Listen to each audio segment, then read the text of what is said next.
জালেমদের মৃত্যু এমন হবে হাত্তা ইদা জা আহাদাহুমুল মাউত, মহান আল্লাহ তাআলা বলেন, আদমের ছেলেমেয়ে তোমরা শোনো, যখন তোমাদের কারো মৃত্যু চলে আসবে তখন তারা বলবে, ক্বালা, আল্লাহকে বলবেন, রব্বির জিউন, প্রতিপালক তুমি বড় দয়াবান, তুমি বড় ক্ষমাবান, আপনি আমাকে একটু ছাড় দিন, একটু অবসর দিন, একটু অবকাশ দিন, যাতে করে ভালো কিছু কাজ করে আসতে পারি। লাআল্লি আমালু সালিহা ফীমা তারাকতু, আপনি আমাকে ছাড় দিন সৎ আমল করার জন্য, সৎ আমল করে আসবো যা আমি ইতিপূর্বে করিনি, আপনি আমাকে ছাড় দিন।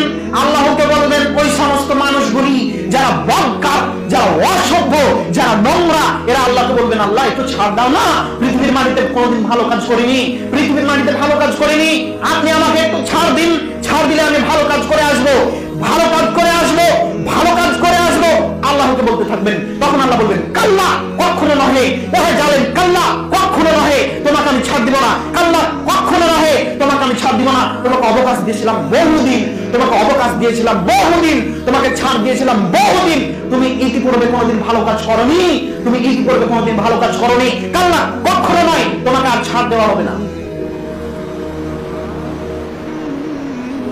এ বলে আল্লাহ তাআলা বলবেন, শোনো, তোমাকে কখনো ছাড় দেওয়া হবে না, তুমি প্রস্তুত থাকো, তোমাকে এইভাবে রেখে দেওয়া হবে, তোমাকে এইভাবে রেখে দেওয়া হবে বিচারের মাঠ পর্যন্ত। বলছিলাম, মরণ যখন মানুষের সামনে আসবে তখন মানুষ এক পর্যায়ে বলবে, আল্লাহ কিছু সময় ছাড় দাও না, কিছু ভালো কাজ করি। মহান আল্লাহ বলেন, ওয়ানফিকু মিম্মা রাযাকনাকুম মিন ক্বাবলি আইয়াতি আহাদাকুমুল মাউত ফায়াকুলা রাব্বি লাউলা আখখারতানি ইলা আজালিন করিব ফাসাদ্দাকা ওয়া আকুম মিনাস সালিহিন। ওরা বলবে, ওয়ানফিকু মিম্মা রাযাকনাকুম মিন ক্বাবলি আইয়াতি আহাদাকুমুল মাউত, আদমের ছেলেমেয়ে তোমরা মরার পূর্বে পূর্বে, এই আয়াতের এই অংশটুকু মনে রাখবেন, কথা বলছেননি, এই আয়াতের এই অংশটুকু যেটা বলছি এটা মাথায় রাখবেন। আল্লাহ তাআলা বলেন, আদমের ছেলেমেয়ে শোনো, ওয়া আনফিকু মিম্মা রাযাকনাকুম মিন ক্বাবলি আইয়াতি আহাদাকুমুল মাউত, তোমাদেরকে আমি যা রিজিক দিয়েছি এই রিজিক হতে তোমরা ব্যয় করো তোমাদের মৃত্যু আসার পূর্বে পূর্বে। কথা বুঝতে পেরেছেন? কথা কি বুঝতে পেরেছেন আপনারা?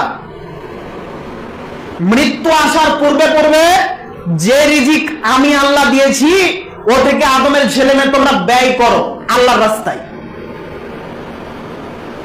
ফায়াকুলা রাব্বি লাউলা আখখারতানি ইলা আজালিন করিব ফাসাদ্দাকা ওয়া আকুম মিনাস সালিহিন।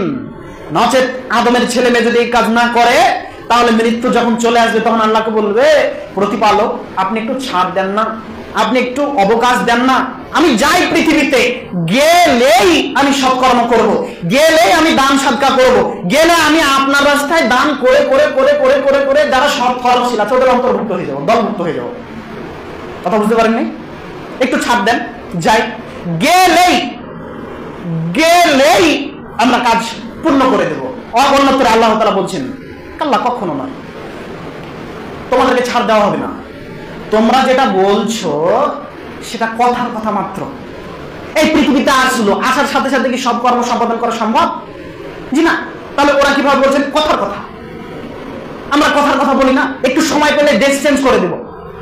অনুরূপ মানুষ এক পর্যায়ে আল্লাহর কাছে কি বলবেন, আল্লাহ একটু ছাড় দাও না, গেলে আমি মানে যত অন্যায় করেছি সবগুলোকে চেঞ্জ করে সব ভালো করে সেকেন্ডের মধ্যে চলে আসবো। আল্লাহ বলবেন কখনো নয়, এটা কথার কথা মাত্র, অতএব তোমাকে ছাড় দেওয়া হবে, তুমি এভাবে থাকো।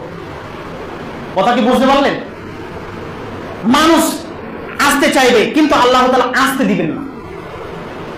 মানুষ পৃথিবীতে আসার চেষ্টা করবে কিন্তু আসতে দেওয়া হবে না। এমন কি যে তাহাজ্জুদ গুজার ব্যক্তি, ওকে আসতে দেওয়া হবে না। কথা বুঝতে পারেননি? একজন মানুষ, ভালো মানুষ, যখন উনি মারা গেছেন, কবরে রেখেছেন, হিসাব নিকাশ হয়েছে, এখন তিনি পাস করেছেন, তো তিনি বলছেন যে আমি যে এত সুখে আছি, তা আল্লাহ একটু পৃথিবীতে যেতে দাও না, আত্মীয় স্বজনকে বলে আসি। তখন বলবেন না, হবে না, তুমি এখন ঘুমিয়ে যাও, বাসর রাতে যেভাবে ঘুমাই ওইভাবে তুমি আনন্দ ফুর্তিতে ঘুমিয়ে যাও, তোমাকে আর পৃথিবীতে পাঠানো হবে না। তাহলে যে ভালো মানুষ ওকে পাঠানো হলো না, তাহলে বদকার নেককার জনক কাজ করে বেরিয়েছে, এই মানুষটাকে পৃথিবীতে পাঠানো হবে? অসম্ভব, কখনো নয়।